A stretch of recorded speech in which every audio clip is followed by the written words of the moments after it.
Hello friends, this is Sumitra and welcome to TET Manthan. तो आज की वीडियो में मैं इंग्लिश का आपका सिलेबस जो है लेवल 1 के लिए लैंग्वेज 2 इंग्लिश आपकी जो है उसका सिलेबस आप लोगों के साथ में डिटेल में डिस्कस करूंगी। ठीक है, सिर्फ पढ़ के नहीं बताने वाली हूँ क्या है, वो तो आप लोगों को पता है क्या नहीं है, बट मैं इसको डिटेल में आप लोगों के साथ में डिस्कस करूँगी किस तरीके से आपको चीज़ें देखनी है, किस तरीके से क्या है। ठीक है, आज मतलब ऐसे भयंकर वाला कोल्ड हो रखा है, लेकिन फिर भी मैंने सोचा आप लोगों के इतने सारे मैसेजेस हैं कि सिलेबस डिस्कस किया जाए, तो एटलीस्ट हम सिलेबस तो आज डिस्कस कर ही सकते हैं। क्लास आपको 1-2 दिन में ज़रूर मिलेगी, एक इंपॉर्टेंट टॉपिक के साथ में हम लोग करेंगे स्टार्ट। ठीक है, तो फटाफट से सिलेबस में आप लोगों के साथ में पूरा डिस्कस कर लेती हूँ और ज़रूर शेयर कर देना अपने सभी फ्रेंड्स के साथ में। ठीक है भाई, चलो फटाफट से देखते हैं। तो यहाँ पे क्या है आपकी फर्स्ट यूनिट में अगर मैं बात करूँ तो एंसिन प्रोज जो है आपका पैसेज आएगा, उसमें आपका क्या रहता है, लिंकिंग डिवाइस रहता है। अब लिंकिंग डिवाइस क्या है आपकी, जैसे कि आपका कंजक्शन हो गया, ठीक है, कंजक्शन हो गया आपका, जिसमें क्या आता है आपका एंड लगा दिया, बट हो गया आपका, एज वेल एज हो गया आपका। ठीक है, तो ये वाली चीज़ें क्या आपकी लिंकिंग डिवाइस होती हैं। ये वाली आपसे पूछी जाती है पैराग्राफ में, किस तरीके से पूछी जाती है वो भी अभी की अभी बताऊंगी, प्रीवियस ईयर पेपर में दिखाऊंगी बाकायदा कैसे पूछी जाती है। ठीक है, समझ लेना चीज़ों को। सब्जेक्ट, वर्ब और एग्रीमेंट, इससे क्वेश्चन पूछा जाता है आपका। भाई जैसा सब्जेक्ट होगी वैसी वर्ब होगी, आपने पढ़ा भी होगा, कुछ भी नया नहीं है, जो चीज़ें आपने पढ़ी है 6 to 10 तक में वही सारी चीज़ें हैं। इन्फरेंसेस क्या होते हैं आपके, भाई आपको कोई भी जैसे पैसेज दिया हुआ है, इस पैसेज में से किसी वर्ड का मीनिंग पूछ लिया आपसे, किसी लाइन का मीनिंग पूछ लिया आपसे, मतलब इस पैसेज को देख करके आपको क्या क्या चीज़ें समझ में आई है, उससे रिलेटेड कोई भी चीज़ें पूछ ली वो आपके इन्फ्रेंसेस में आती है। ठीक है, फिर आपकी अनसिन पोएम, अगर आपकी सेकेंड लैंग्वेज है तो अनसिन पोएम, तो क्या होगा, आइडेंटिफिकेशन ऑफ एलिट्रेशन। ठीक है, एलिट्रेशन में क्या आता है आपका, जिसको हम की हिंदी में बोलते हैं अनुप्रास अलंकार। ठीक है, इसमें क्या होता है, कुछ रिपीटेड आपके जो आपके साउंड्स होते हैं ना, कॉन्सोनेंट साउंड्स होते हैं एक्चुअल में एलिट्रेशन में, अनुप्रास अलंकार में कुछ रिपीटेड साउंड्स होते हैं आपके।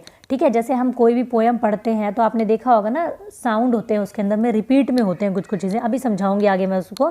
ठीक है, फिर आता है आपका सिमली। सिमली क्या होती है, जिसको हम हिंदी में बोलते हैं उपमा अलंकार। ये सारी चीज़ें पोएम में आपने देखी होगी ना, जैसे बहुत सारी चीज़ों से तुलना करते हैं हम किसी किसी चीज़ की, ये तो मतलब उसके जैसा है, सूरज के जैसा तेज है इसमें, किसी बंदे के बारे में बात कर रहे हैं, सूरज के जैसा तेज है उसमें, तो वही बात हो जाती है इसके अंदर में। ठीक है, मेटाफर हम देखेंगे, मेटाफर क्या होता है आपका, रूपक अलंकार होता है आपका।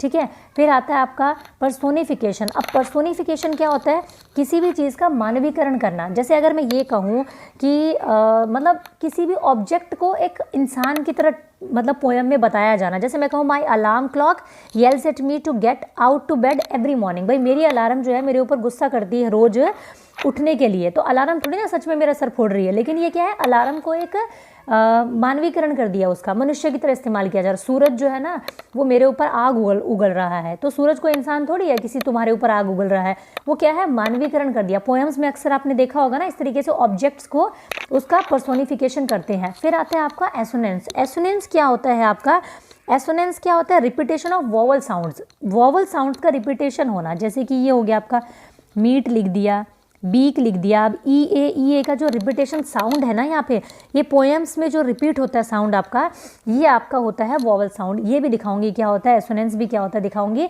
ठीक है, फिर आपका ये आपका फर्स्ट यूनिट हो गया, ये 5 मार्क्स का आता है। ये सेकेंड यूनिट हो गया, इसमें से 5 मार्क्स का आता है। पैसेज में से आपका हो गया 10 मार्क्स का।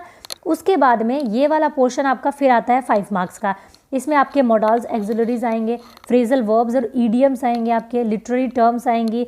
ठीक है, ये सोनेट, शॉर्ट स्टोरी, ड्रामा, ये सारी चीज़ें आपकी लिटरेसी में से आ जाएंगी। ठीक है, ये भी आपका 5 मार्क्स का रहता है।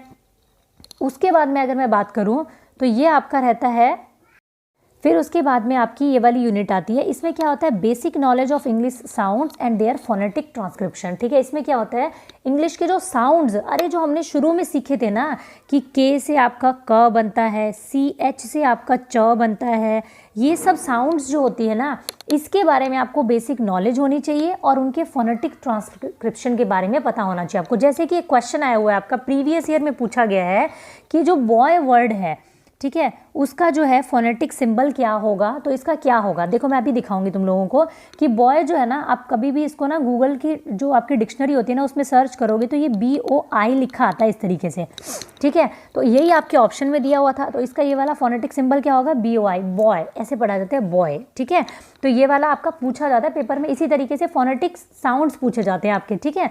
तो ये वाला हो गया। उसके बाद इसमें से 5 नंबर का आ जाता है, इसमें से फिर आता है आपका प्रिंसिपल ऑफ टीचिंग इंग्लिश, ये मैंने अच्छे से अपने चैनल पे करवा रखा है।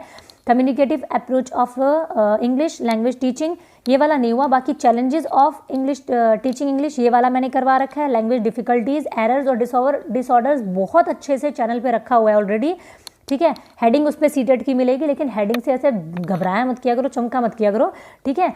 जो टॉपिक आपके काम का है ना वो टॉपिक उठाया करो, हेडिंग से कुछ नहीं होता। मैं रीड लिखने लग जाऊँ अपने थंबनेल पे तो ऐसा नहीं है कि वो सिर्फ रीड के लिए हो जाएगा फिर, ठीक है। ऐसा करना होता है बस, ताकि मतलब वही बात है, सारे के सारे थंबनेल ऐसे ही बनाते हैं क्योंकि आप लोग रीड की तरफ अट्रैक्शन होता है आप लोगों का, इसलिए।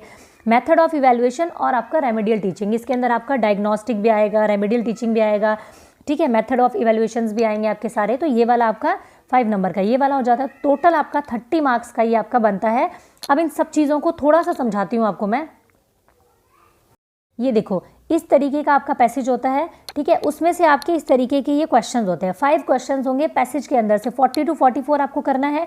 Find out the word from the text which means branch, ठीक है। इसमें से क्या है, पैसेज में एक ब्रांच वर्ड यूज किया गया है, उसका मीनिंग बताना है, यानी कि इन्फरिंग का पार्ट हो गया आपका ये, ठीक है। इसी तरीके से ऑपोजिट बताना है, पॉल्यूटेड का ऑपोजिट बताना है आपको, ठीक है। पॉल्यूटेड का ऑपोजिट बताना है, यानी कि ये क्या हो गया आपका एंटोनिम हो गया। फिर उसके बाद में करेक्टली जो स्पेलिंग लिखी हुई है, ठीक है, सेंटेंस करेक्शन हो गया, सेंटेंस का स्ट्रक्चर हो गया, ये सब चीज़ें आपकी इसमें से पूछ लिया, आपकी ग्रामर पूछ लिया ये वाला। फिर यहाँ पे एडजेक्टिव पूछ लिया, beautiful can given as the noun, ठीक है, ये वाला पूछ लिया। Find out the word from the text which mean a small current of water, ठीक है, ये वाला भी आपका पैसेज से आ गया। तो ये क्या है आपके इस तरीके से 5 क्वेश्चंस, कुछ आपके ग्रामर के ये बनते हैं और कुछ आपके जैसे कि मैंने बताया लिंकिंग डिवाइस आपका हो गया, इन्फरिंग हो गया, इन सबसे आपके क्वेश्चंस जो है वो 5 क्वेश्चंस यहाँ पे बनते हैं, ठीक है। इसी तरीके से ये हो गया आपका सेकंड पैसेज, इसमें भी एक्सटिंक्ट और पर्टिकुलर वर्ड का आपका मीनिंग पूछा गया है, ठीक है। द वर्ड आर क्या है, एडजेक्टिव है, नाउन है, क्या है पूछा गया है। Which of the following phrase has a determiner in it, ठीक है। आप डिटर्मिनर पूछ लिया इसके अंदर में, जैसा कि अभी मैंने बताया आपको। फिर उसके बाद में द ओल्ड स्पीसीज है changed and not really died out is it, ठीक है, ये पूछा गया कौन सा टेंस है इसके अंदर में, ठीक है। ये भी आपका ग्रामर का क्वेश्चन हो गया। यहाँ पे डिग्री ऑफ एडजेक्टिव कौन सी जो है करेक्ट है वो पूछ लिया आपसे। सारी की सारी चीज़ें क्या है आपसे पैसेज से रिलेटेड पूछी जा रही है, बट ग्रामर के कॉन्टेक्स्ट में पूछी जाएगी आपसे, ठीक है।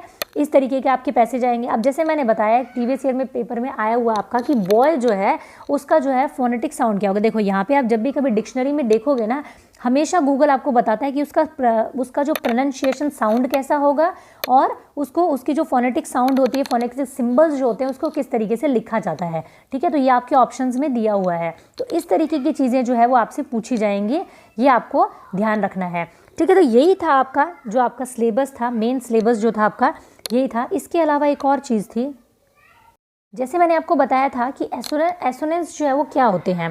तो एसोनेंस क्या होते हैं, repetition of vowel sound, vowel sounds की रिपीटेशन। जैसे ये पोएम अगर हम बात करें तो क्या है इसके अंदर, the morning was cold with a bold statement, the morning dew was wet and set in the cold. तो क्या है ये सारी, कोल्ड, बोल्ड, वेट, सेट, ठीक है, ओ ई इस तरीके की साउंड, PARE, ये सारे क्या पे यहाँ पे क्या है, वॉवल साउंड्स की रिपीटेशन हो रही है। इस तरीके की चीज़ें आपको पोएम्स में बहुत देखने के लिए मिलती है। जैसे हम बोलते हैं ना, baa baa black sheep, have you any wool, yes sir 3 bags full. तो ये क्या है, वुल है, फुल है, ये क्या है आपकी, ठीक है, ये साउंड्स है वॉवल के जो कि रिपीटेशन में आपको दिखते हैं। इसी तरीके से कॉन्सोनेंट के साउंड होते हैं, ठीक है। तो ये आपका एसोनेंस एग्जाम्पल हो गया। तो इस तरीके की ये चीज़ें जो है आपसे पूछी जाएंगी पेपर में, ठीक है। तो ये आपका इंग्लिश का मैंने पूरी कोशिश की है कि आपको सिलेबस समझ में आ सके, क्या आपसे पूछा जाएगा क्या नहीं पूछा जाएगा, ठीक है। तो अगर वीडियो आपको पसंद आई हो, समझ आई हो, तो अपने सभी फ्रेंड्स के साथ में शेयर करें। कोई भी डाउट होने से कमेंट सेक्शन में ज़रूर लिखें। Thank you, keep learning, keep supporting and keep share.